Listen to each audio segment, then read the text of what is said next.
High, আমি তায়েবা। আশা করি আপনারা সকলেই ভালো আছেন। আরেকটা নতুন দিনে আপনাদের সকলকে স্বাগত জানাই। আজকের সকালটা ছিল খুবই কাম অ্যান্ড কোয়াইট একটা সকাল। সকালে প্রথমেই বারান্দায় চলে আসি, আর এই ফুলগুলো আমার মন ভালো করে। এরপর এক কাপ চা খেয়ে নেই। দুধ চা আমার ভীষণই পছন্দ এবং সকালে এরকম এক কাপ চা আমার তো খুবই পছন্দ।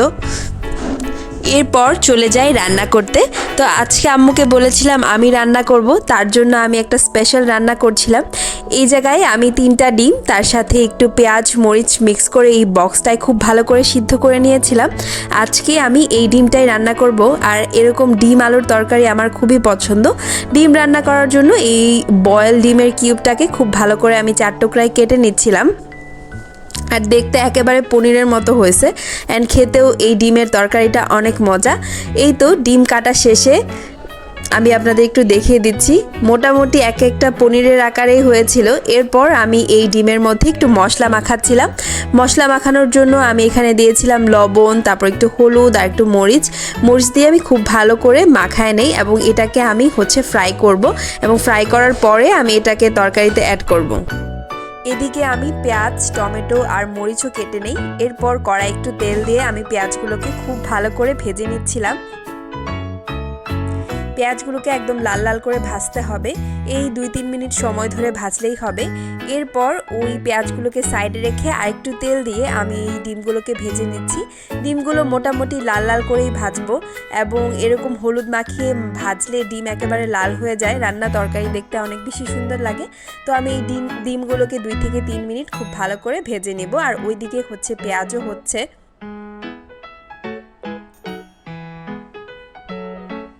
এরপর আমি এর সাথে পেঁয়াজ এবং টমেটোগুলো অ্যাড করে দিলাম। টমেটোগুলোকে খুব ভালো করে সিদ্ধ করতে হবে, এবং এই টমেটোগুলো একটু নরম হয়ে যাওয়ার পর আমি এখানে মশলাগুলো অ্যাড করছি। প্রথমেই আমি দিয়ে দিয়েছি এখানে মরিচের গুঁড়া, এরপর দিয়ে দিলাম হলুদের গুঁড়া, এরপর বাকি মশলাগুলোও দিয়েছিলাম। এরপর এখানে একটু পানি অ্যাড করে খুব ভালো করে মশলাটাকে কষিয়ে নিতে হবে। এদিকে আমি পানিটা অ্যাড করে এই 10 মিনিটের মতো মশলাটাকে কষিয়ে নিয়েছিলাম। আর মশলাটা একটু কষানো হয়ে যাওয়ার পরে আমি এখানে অ্যাড করছিলাম একটু রসুনের বাটা। আমি রসুনের কুচিও দিয়েছি, এরপরে আরেকটু বাটাটাও দিলাম, কারণ আমরা রসুনের পেস্টটা একটু বেশি খাই, আর রসুনের ফ্লেভারও আমার অনেক বেশি পছন্দ। এরপরে সবগুলো মশলা দিয়ে খুব ভালো করে এই যে মশলাটাকে কষিয়ে নিচ্ছিলাম। এরপর এখানে আমি আরেকটু জিরা গুঁড়া দিয়ে দিলাম। এরপর আমি এখানে অ্যাড করব এই সিদ্ধ আলুগুলা আর ডিম, আর এখানে কিছু কাঁচামরিচ। এরপর এই মশলাটার সাথে আমি খুব ভালো করে সিদ্ধ আলুগুলোকে মাখিয়ে নিচ্ছি। এই সিদ্ধ আলুগুলোকে আমি একটু ভেঙে নিয়েছি, এবং এই মশলাটার সাথে এই আলুটাকেও একটু কষিয়ে নেওয়ার পরে এখানে আমি অ্যাড করে দিচ্ছি পানি। এখানে আমি 1 গ্লাসের মতো পানি দিয়ে প্রথমে কষানো শুরু করি। এরপর আমি এখানে আরও পানি দিয়েছিলাম। এই তো পানি দিয়ে জাল উঠে যাওয়ার পরে আমি এখানে দিয়ে দিচ্ছি এই ডিমের কিউবগুলো, এবং এটাকে প্রায় 10 থেকে 20 মিনিট রান্না করার মধ্য দিয়ে আমাদের এই তরকারিটা একেবারে কমপ্লিট হয়ে যাবে। আর এটার ফাইনাল লুক খুবই সুন্দর হয়েছিল। এরপর দুপুরে আমি এটা দিয়ে আমার লাঞ্চটা করে নেই। আর এরকম আলু ডিমের তরকারি কিন্তু আমার অনেক অনেক পছন্দের। এরকম আলুর ঝোল আমার অনেক ভাল লাগে, আর ডিম আর আলুর কম্বিনেশনটা কিন্তু একেবারেই বেস্ট একটা কম্বিনেশন।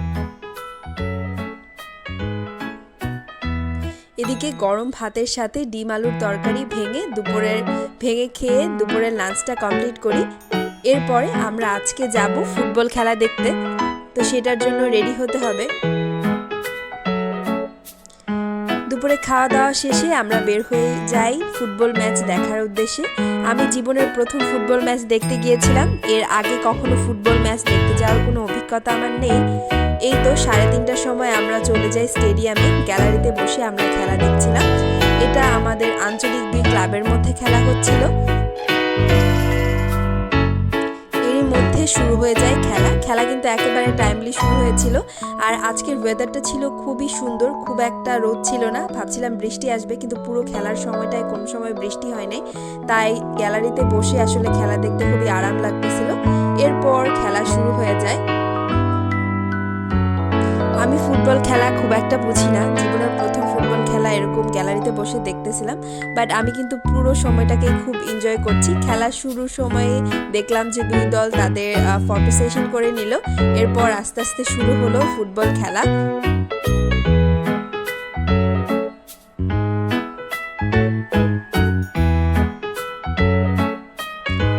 এই তো এর মধ্যে শুরু হয়ে যায় ফুটবল খেলা। আর ফুটবল খেলা দেখার সাথে সাথে এরকম আলুর চিপস স্ন্যাক্স খেতে খেতে আমার সময় কাটছিল বেশি। আসলে আমি খাচ্ছিলাম বেশি, খেলা দেখছিলাম কম। এদিকে আমি আবার পপকর্নও খাচ্ছিলাম, এরপর পাঁপড় খাই, শিমের বিচি খাই, মানে যত কিছু আসছে আর কি সব কিছুই খাইছি। আর এর মধ্যে দর্শকের উপস্থিতিও কিন্তু ছিল খুবই ভালো। এদিকে খেলা হচ্ছিল আর আমরা কিন্তু খাওয়া দাওয়া চালিয়েই যাচ্ছিলাম। আর আমার মাথার উপরে ছিল একটা বড় বট গাছ। আমার একদমই রোদ লাগতেছিল না আর বাইরে ছিল প্রচুর বাতাস, যার কারণে পুরো সময়টাই খুব আরামে উপভোগ করা গিয়েছে। এদিকে মাঠে খেলা চলছিল, দুই দলই কিন্তু খুবই হাড্ডাহাড্ডি লড়াইয়ের মধ্য দিয়ে খেলাটি শেষ করে।